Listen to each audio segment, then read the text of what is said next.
Wala akong partner.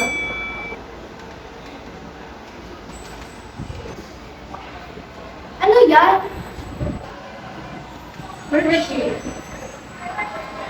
Bike fare. Ha? Hindi. Ano ba yung lesson kanina? Nakatulog kasi ako eh. Sorry. Wala po tayo para mag-entertain. Kasi siya na, unahin ko muna yung worksheet ko.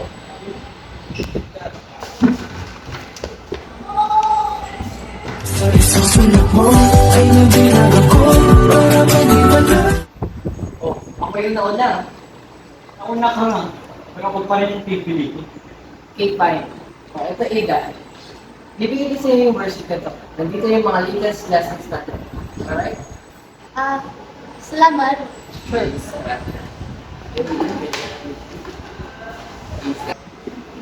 Tayo na last.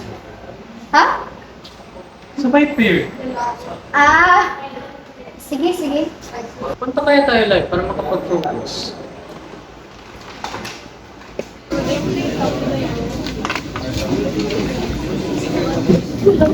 So, meron tayong 5 rules of differentiation. Yung constant, power, product, quotient, at chain rule. Ha? Ba't ang dami? Oo, pero tulungan naman kita. So, ang first is the constant rule. It states that the derivative of a constant function is 0. Ito. Yan. So, ang sunod naman natin is the power rule. Ito naman ay kung may variable at exponent, we simply multiply the exponent to the constant. Tapos, isasubtract natin ng 1 yung exponent with the derivative. Guess mo? Paano nga ulit yun?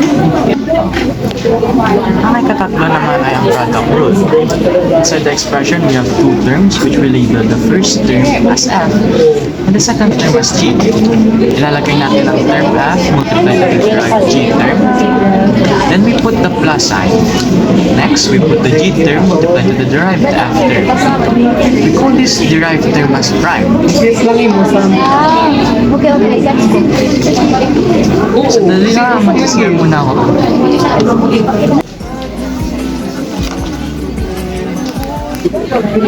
Hi, Pythagoras. Gusto na pala sila niyo? Nasa restroom. Saan banda na ba kayo? Wala pa kami sa quotient and chain rule eh. Sige, ako na lang tatapos. Okay, quotient rule. Pwede siya sa product rule ang structure, pero ang f-term natin ay ang numerator, at ang g-term naman ay ang denominator.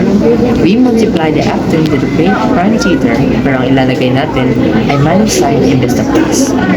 Then, we put the g-term multiplied to the prime f-term. After that, we will divide the whole expression to the g-term to the power. Last rule is the chain rule. We use this rule when an expression has an exponent. We multiply the exponent to the expression, side of the expression, and subtract the exponent to 1. Pagkatapos, kukunin natin ang derivative ng buong expression at iyon ay multiply natin sa constant na nasa labas ng expression. Wow! Alam ko na ang gagawin ko.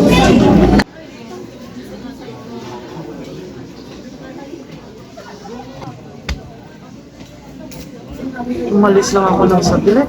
Manibantay sa lang ako agad. Yan kasi nangyayari sa mga bagay-bagay na hindi iniingatan, inaagaw. Basta tayo?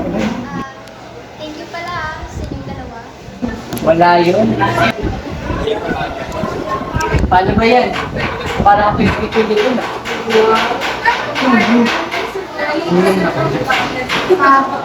Sorry guys ha. Sana first ako.